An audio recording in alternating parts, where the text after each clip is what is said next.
just when I thought things were getting better, when NXT was beginning to get its mojo back, then Karrion Kross's main roster debut happens.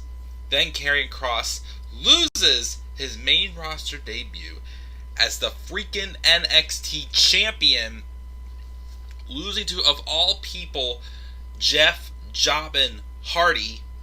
And again, Jeff's a Hall of Famer, but in the recent year, he's a stinking jobber, yet he beats Karrion Kross, basically burying NXT.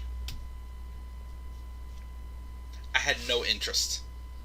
I had no interest in watching the show this week.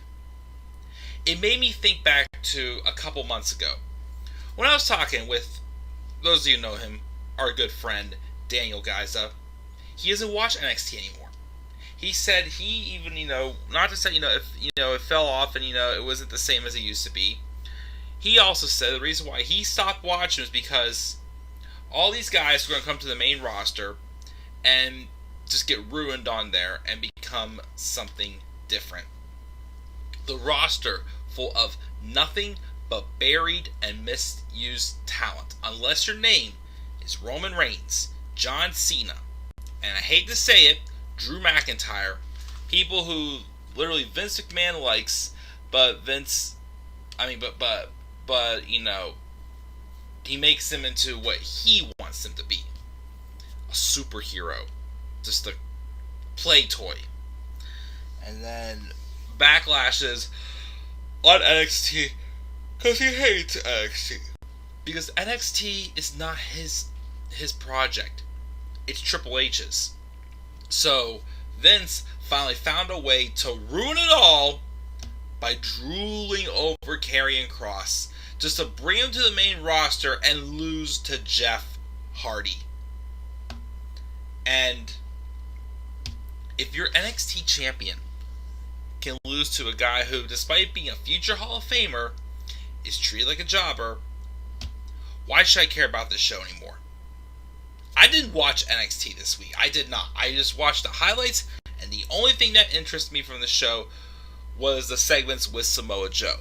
But even so, I can't care as much about that because he's facing the same guy who lost to Jeff Hardy in the little field trip he took to Raw. Honest to God, I hope Kross doesn't even show up on Raw next week or anytime soon. I don't know how on earth you're going to have him recover from that loss. Block out the fact that that loss even happened. Because, again, literally, I don't know when I felt more deflated. After Cesaro didn't qualify for Money in the Bank, or when Karrion Kross lost, and it basically buried the entire NXT division. Why should I care? Why should I freaking care? Because I don't now. I sadly do not. All that happened on this show was Samoa Joe trying to call out Karrion Kross to make him pay for his actions last week. Regal comes out and basically tells him, "No, Joe, you're not doing this. Remember what we agreed to." He goes, "Correct, but you said I can only, basically, he can only, put the hurting on people if provoked." And he was way more than provoked last week with Karrion Kross choking him out. Regal tries to basically say, but that was special guest referee Samoa Joe. This is special enforcer Samoa Joe. And he tells him, Karrion Kross is on his way, and when he gets here, you guys are going to settle this peacefully. And Joe's like, "Okay, I'll behave, but just so you know, I'm not going to promise this is going to end peacefully." And he walks out. And then at the end of the night, Joe was basically like standing out in the ring waiting for Kross to get here. Kross appears on a Titantron, and pretty much Kross took out William Regal, saying that he has If he thinks that Joe has control, he has the true control here, and showing that Regal is taken out. Joe runs out and tries to stop him, but he drives away, and that's how the show ends. Still teasing the heck again. Obviously, at this point, we know we're getting Karrion Kross and Samoa Joe at the next NXT TakeOver event, which apparently was announced as NXT TakeOver 36. Yay! Yay! No special name to it. Just NXT TakeOver 36. Probably take place on Sunday, August 22nd. Most likely at the Capitol Wrestling Center. So I don't care. I seriously don't care. The rest of the show, all we got was Kushida and Bobby Fish defeated the Diamond Mine, which was Roderick Strong and Tyler Rust by submission. Who cares? Frankie Monet defeated JC Jade with Mandy Rose. Watching her. I don't know why, but they're taking too long with Frankie Monet, so who cares? We have Kyle O'Reilly beating Austin Theory by submission. Okay, setting up for another match with him and Adam Cole, which I'd love to care, but who cares? Because these guys are probably going to get ruined anyways when they get to the main roster. The NXT Breakout Tournament, Odyssey Jones defeated Andre Chase. Don't know if I should even bother getting to know those guys because I don't care. Drake Maverick apparently defeated LA Knight off a distraction while LA Knight was barking out orders to Cameron Grimes.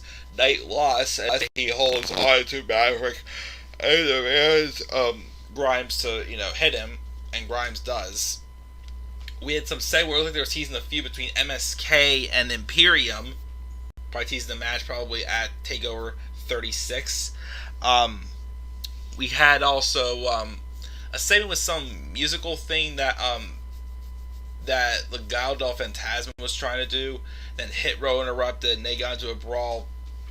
Just another random heel versus heel feud, as would be cool, to get Hit Row over. But are they seriously going to turn Hit Row baby faces yet? They may, I don't know. But like I said, at this point, who cares? Because they're just going to get buried up on the main roster anyways. We also had the NXT Women's Title match was the last match of the show. Raquel Gonzalez retained over Xia Li. I didn't care. I don't know who's next for Raquel Gonzalez because they're taking forever on Frankie Monet. Io Shirai is a women's tag team champion, so who the heck knows? And that was NXT. I didn't give it a grade, and like I said, I don't care. How can I care? So that's that. That's NXT, guys. I'm going to bed.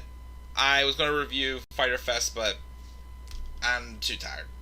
I'll review Fyter Fest tomorrow, guys. What are your thoughts on the episode of NXT? Do you still care about NXT? I don't really. I'm done. Because I literally don't know how to even get excited about this show anymore. Because literally, if Karrion Kross can get buried on the main roster in his first match while still holding the NXT title, then nobody's safe. So guys, leave your thoughts down below. Slap a like on the video. Subscribe for more content on my channel. Follow me on Twitter, Bay193. I'm checking out. Peace out, everybody. Yeah, no one will surprise. There's no escape.